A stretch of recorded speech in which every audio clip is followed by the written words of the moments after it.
Bapak Ibu, mari kita optimis. Saya yakin Bapak Ibu akan mendapatkan haji yang mabrur. Amin. Kita buktikan kemabruran itu setelah Bapak Ibu berada lagi di tanah air. Amin ya Allah.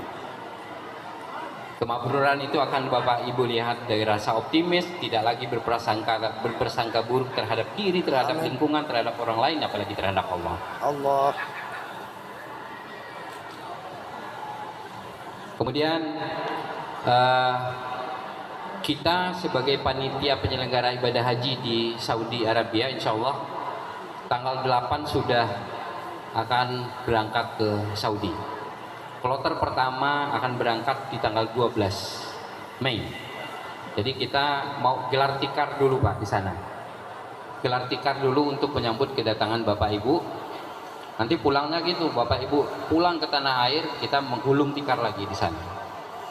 Jadi mudah-mudahan kita berdoa Bapak Ibu selalu diberi kesehatan, selalu dalam keberkahan, kemudian keluarga yang ditinggalkan selalu dalam keadaan sehat walafiat. Amin ya Allah. Mungkin itu yang bisa saya sampaikan.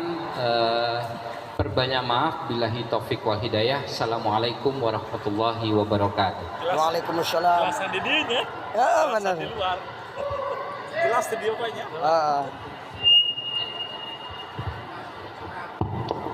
Terima kasih Pak Haji dari Kasubdit Binjah ya.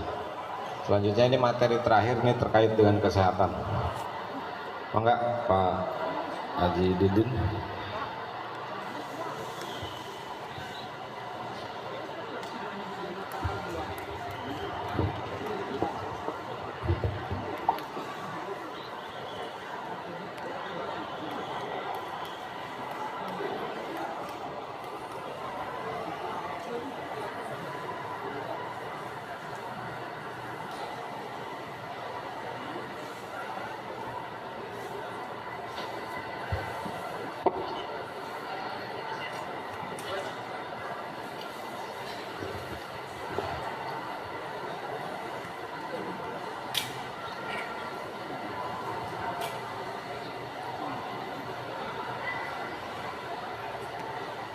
Pemerintah. Maka uang 750 itu adalah pengembalian untuk Bapak Ibu sebagai kalau mau jajan beli Alpek atau apa di Arab Saudi. Kalau dulu Pak dipakai pure untuk makan karena tidak ditanggung semua, tapi sekarang sudah ditanggung semua. Kemudian yang Bapak Ibu tanggung lagi dari itu adalah sebagian akomodasi di Mekah. Jadi Bapak itu di Mekah itu antara 27 sampai 28 hari. Itu nginap di hotel Pak. Di hotel berbintang yang sudah dikontrak oleh pemerintah. Nah, sisanya Pak 23 komponen pembiayaan haji. Hanya 4 komponen yang dibebankan kepada Bapak Ibu, sisanya itu diambil dari nilai manfaat. Jadi nilai manfaat itu nilai yang berasal dari jemaah tunggu Pak. Jemaah yang tunggu sampai sekarang itu kalau di sini berapa tahun Pak? Yang Bapak berangkat 12. Kalau yang tahun ini udah di atas 25 tahun rasanya Pak. Kalau daftar sekarang 23 tahun. Coba bayangkan kalau kita daftar sekarang berangkatnya 23 tahun ke depan. Masih alhamdulillah Pak kita di Banten. Di Sulawesi Selatan sudah 48 tahun. Coba bayangin, daftar sekarang berangkatnya 48 tahun ke depan. Banyak juga yang komplit Bu. Itu kenapa kok pemerintah membiarkan banyak antrian? Karena memang kita nggak bisa Pak. Penyelenggaraan ibadah haji itu menjadi tanggung jawab pemerintah Saudi. Ka'bah, Masjidil Haram itu adanya di sana Pak. Jadi kita nggak bisa ngatur. Mereka yang membagi kuota per negara itu. Alhamdulillah tahun ini kuota kita yang seharusnya 221.000 tahun ini ditambah 20.000 Pak.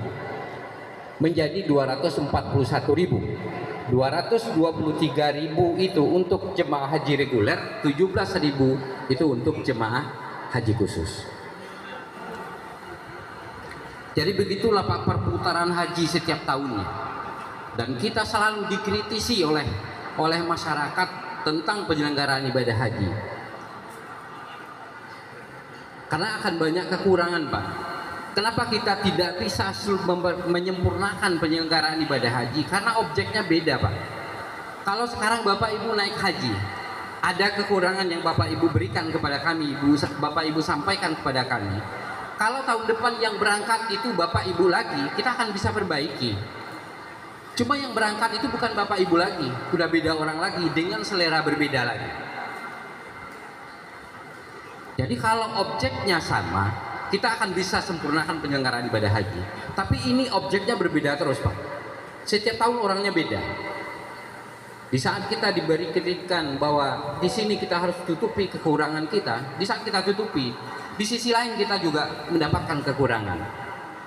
Karena maunya setiap orang itu yang dilayani itu pasti beda. Apalagi berbeda daerah.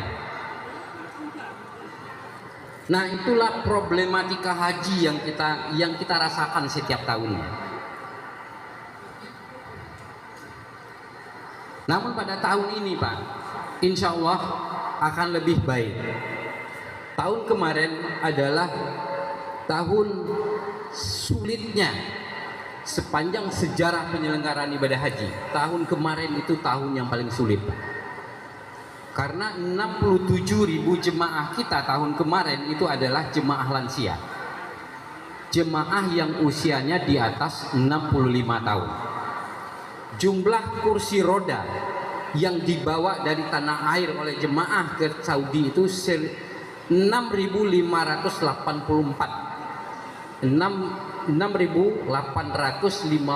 kursi roda.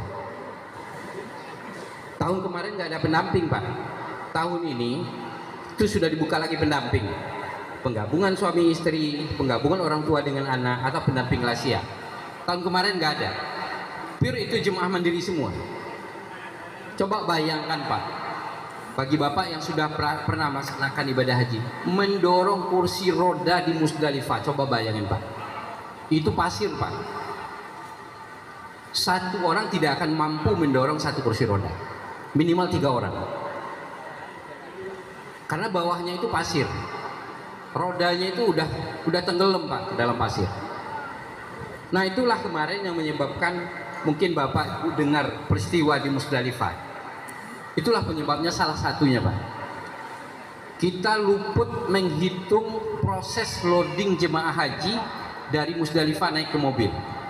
Kalau tahun-tahun sebelumnya di masa normal itu untuk mendrop jemaah ke mobil itu butuh waktu 15 menit, Pak. Hanya 15 menit. Jemaah naik, kemudian disusun, duduk, kemudian berangkat 15 menit. Tahun kemarin, Pak, kita hitung rata-rata itu 45 sampai 48 menit. Karena kalau kursi roda dilipat dulu. Habis dilipat ditaruh lagi, dan pendamping nggak ada. Hanya petugas. Petugas itu diantaranya juga karu dan karobu. Nah, itulah problematika tahun kemarin. Itu adalah tahun di mana permasalahan paling banyak di sepanjang penyelenggaraan ibadah haji di Indonesia. Yang meninggal juga begitu, Pak. Jumlah jemaah yang kita badalkan tahun kemarin itu 376 orang. Jemaah yang kita badalkan itu pembadalnya itu Nyari kita ambil siapa? dari petugas, Pak. Petugas sama mungkin Pandang 386 orang. Pandang Kemenag. Total jumlah jemaah meninggal Masuk itu aja. 823 orang tahun kemarin. Total jemaah wafat itu 823. Wafatnya itu yang banyak itu setelah proses armusna. Sudah kelelahan, tidak ada pendamping. Kemudian rumah sakit KKHI pada waktu itu sudah overload, Pak. Udah nggak muat lagi jemaah. Sehingga di pelataran KKHI itu dipakai untuk melakukan tindakan kepada jemaah. Tapi kalau tahun sekarang, Pak, di masing-masing sektor, di tempat Bapak menginap nanti akan ada namanya Apa ya kalau di KKHI, teman-teman KKHI ada tempat khusus untuk perawatan jemaah sektor yang dilengkapi dengan petugasnya. Jadi mudah-mudahan masa lalu itu, yang kejadian masa lalu itu alhamdulillah mudah-mudahan lah nggak terjadi pada tahun penyelenggaraan ini 2024 ini. Amin. Kemudian Bapak Ibu, dari data yang kita miliki tahun ini, lansia di atas 60 tahun itu ada sekitar 82.000. Ini yang tahun ini Pak, yang berangkat di tahun 2024. Ada sekitar 82.000 jemaah yang umurnya di atas 60 tahun. Di atas 65 tahun ada sekitar 43.000. Nah, untungnya tahun ini kita sudah dibuka lagi penggabungan dan pendampingan jemaah lansia. Jadi motivasi yang disampaikan oleh Pak Direktur kepada saya, Mas Hafiz tolong sampaikan ini kepada jemaah. Begini Pak, kita melakukan ibadah haji jangan hanya berpikir bahwa ibadahku adalah surgaku. Jangan hanya monoton memikirkan ibadah sendiri di saat ada di sekitar kita membutuhkan bantuan kita. Pupuk rasa empati, rasa kebersamaan minimal di antara kita Pak, di Kabupaten Pandeglang. Jangan hanya memikirkan ibadah kita, karena memang walaupun ibadah haji itu adalah ibadah fisik, tapi bukan tidak mungkin Pak, bisa jadi Bapak Ibu kemakburan haji kita terdapat di doa orang yang sudah kita bantu. Allah Akbar. Ya Allah. Berbanyak sedekah, berbanyak berempati kepada orang lain, membantu orang lain. Ya Allah. Tahun kemarin jemaah lansia yang kursi roda kita caplok Pak 265 orang yang memang tidak bisa mandiri. Kita ambil, kita safari wukufkan. Tahu nggak Pak Bu? Safari wukuf itu apa? Safari wukuf. Jadi kita safari wukufan, kita ambil, kita taruh ke satu hotel, kita sediakan di sana dokternya, kita sediakan di sana perawatnya, kita sediakan segala sesuatunya, konsumsinya. Di saat hari Arafah, kita bawa mereka pakai bis Pak ke Arafah. Di Arafah itu cuma 3 jam. Mereka tetap di bis, stay di dalam bis, lengkap dengan perawat, dengan dokternya. Kita berangkatkan ke Arafah. Sampai di Arafah kita laksanakan rukun di Arafah. Khutbah wukufnya kita laksanakan di bis Pak. Di bis kita laksanakan. Setelah Arafah kita bawa kembali ke pemondokannya, di satu pemondokan. Di pemondokan itu mereka tidak lagi mabit di Musdalifah, mabit di Mina dan lontar. Semua kegiatan itu dibadalkan oleh petugas. Jadi mabit Musdalifah, lontar di Mina itu dibadalkan oleh petugas. Jadi Bapak yang usianya rata-rata di atas 90 tahun itu udah di sana itu dididik buat nyanyi, buat apa? Buat takbir segala macam oleh perawat-perawat itu. Dan perawat dokter itu sudah menganggap bagaimana merawat seperti merawat orang tua mereka sendiri. Selama 5 hari. Mereka bedakin Pak. Pagi-pagi itu mereka ajak senam walaupun di kursi roda. Mereka suapin, mereka mandiin, mereka cebokin. Sampai pada saat mereka sudah harus dikembalikan ke sektor masing-masing, itu pada nangis. Ada videonya Pak. Sampai ada yang ibu-ibu tuh yang punya apa? Punya uang lebih mungkin ya, ngasih tip ke perawat dan dokter. Dok, kami ucapkan terima kasih banyak atas bantuan dokter. Ini sebagai ucapan terima kasih kami. Ngasih uang Pak. Jawaban dokter itu apa? Bu, kami tidak butuh uang ibu. Kami hanya butuh di saat ibu masuk surga, tolong ajak kami ke surganya ibu. Padahal mereka Pak belum berhaji Pak, dokter-dokter itu. Di saat mereka ke sana itu mereka juga pengen berhaji. Luar biasa. Tapi disitulah Pak, bisa jadi para dokter dan perawat itu mendapatkan pahala mabrur atas doa orang-orang yang mereka bantu itu. Jadi oleh karena itu Pak, ayo kita saling bantu dengan sesama. Karena memang ibadah haji itu kemabrurannya itu bukan dimonopoli oleh diri kita sendiri, tapi itu adalah kehendak Allah.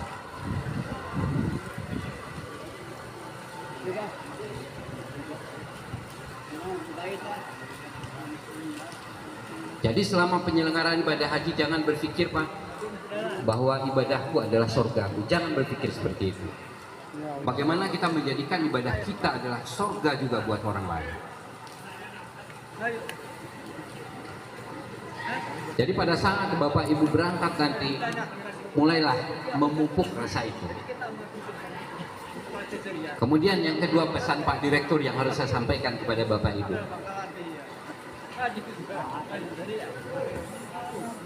bahwa jemaah lansia di Indonesia sudah semakin banyak, sehingga pada satu titik nanti, pada satu tahun nanti, semua jemaah itu akan lansia karena masa tunggu yang begitu panjang. Ya Allah. Jadi oleh karena itu Pak Dir itu berpesan begini Pak, tolong perbaiki mindset kita Pak, perbaiki pola pikir kita, perbaiki hati kita. Jangan pernah berprasangka buruk terhadap diri sendiri, jangan pernah berprasangka buruk terhadap lingkungan, jangan berprasangka buruk terhadap orang lain, apalagi berprasangka buruk kepada Allah. Allah itu menciptakan miliaran energi di alam. Tergantung kita mau menangkap energi itu energi positifkah atau energi negatif. Logikanya begini Pak, contohnya aja. Sekarang kita posisi di Pandeglang, kita mau ke Jakarta Pak. Kita mau ke Jakarta mau naik bis, udah nyampe di terminal bis kita mau naik, tapi pas mau melangkahkan kaki kita sudah mempersepsikan diri kita itu akan mabuk Pak, di jalan. Waduh, saya bakal mabuk. Maka 99,9% kita akan mabuk. Benar nggak Pak? Di saat kita mau naik bis, kita sudah berprasangka pada diri kita bahwa kita nanti akan mabuk, maka 99% kita akan mabuk. Itu artinya apa? Mindset kita sangat berpengaruh terhadap fisik kita. Kemudian contoh lagi Pak, Ibu punya dua kunci nih, kunci kamar sama kunci pintu rumah. Kuncinya itu mirip Pak, kuncinya itu mirip. Sekarang kan kunci pada mirip semua. Di saat normal kita mau pergi kerja, pulang kerja, kunci pintu kamar, kunci pintu rumah, nanti pulangnya juga begitu, buka pintu rumah, buka kunci kamar, jarang salah. Tapi satu ketika di saat kita habis kunci kamar, kunci rumah, mau kerja, sampai di jalan ingat HP lupa, HP tinggal di rumah, dilihat jam, waktu tinggal 10 menit, nggak keburu buat absen di kantor, akhirnya dengan buru-buru kita pulang Pak. Nah, keburu-buruan kita itu yang membuat kesalahan kita. Kita akan salah memasukkan kunci kamar masuk ke kunci rumah, nanti kunci rumah masuk ke kamar. Nah, itulah bagian dari proses energi alam yang kita serap itu. Jadi kalau dalam sebuah hadis qudsi itu, ana indazam abdibi, kata Allah, aku seperti apa yang disangkakan hambaku kepadaku. Ya, kalau kita berprasangka negatif terhadap diri, terhadap lingkungan, terhadap orang lain, terhadap Allah, maka energi yang akan kita ambil itu, yang akan kita serap itu adalah energi negatifnya. Kalau kita benci pada orang Pak, sebaik apapun kebaikan yang dia lakukan, kita akan melihat sisi salahnya. Tapi kalau kita berprasangka positif terhadap orang, mau sesalah apapun orang itu, kita akan melihat sisi positifnya. Betul, betul. Nah, itu akan sangat berpengaruh terhadap kondisi Bapak Ibu dalam melaksanakan ibadah haji. Ya, Kalau dari sekarang, Bu, Ibu itu sudah berkeluh kesah, aduh, mampu nggak saya ya? Saya ini nggak kuat. Maka yakinlah, Bu, Bapak Ibu tidak akan kuat. Tapi kalau Bapak Ibu berangkat dengan rasa optimis, insya Allah saya bisa, insya Allah saya sehat, insya Allah saya kuat, yakinlah, insya Allah Bapak Ibu akan kuat. Karena apa? Ibadah haji itu di luar logika kita, Pak. Gak ada satupun yang bisa kita logikakan sehingga itu menjadi sebuah kebenaran.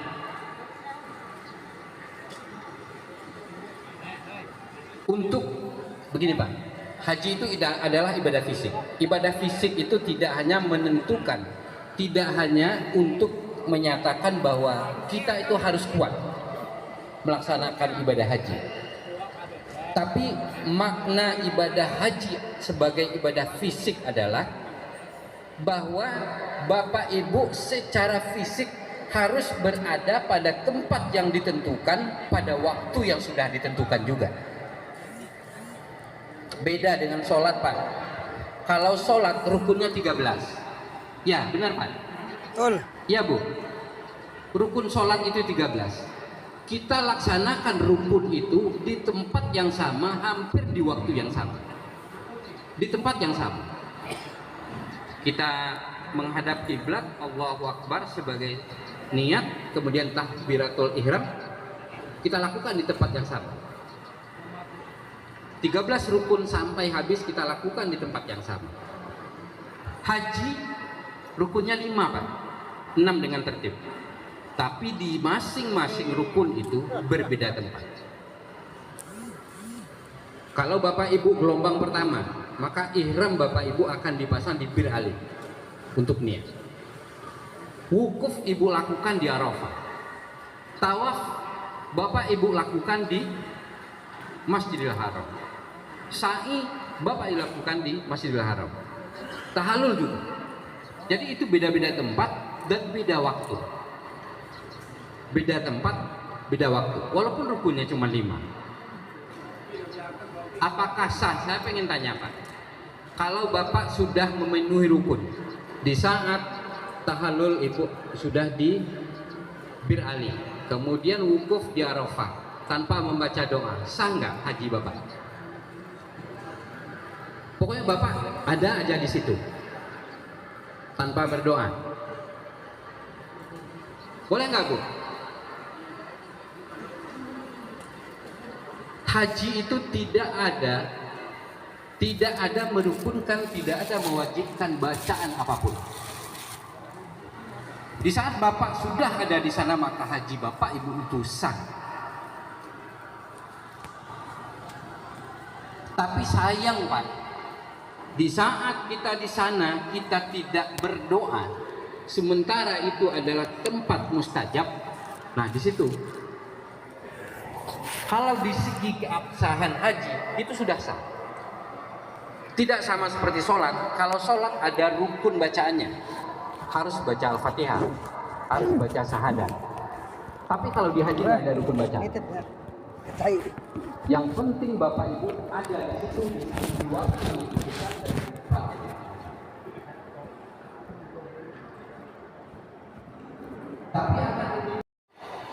Jadi oleh karena itu Bapak Ibu, mari kita tingkatkan empati kita, rasa empati kita terhadap sesama. Karena prinsipnya begini, jangan kemabruran kita bisa jadi terletak pada doa orang yang kita bantu.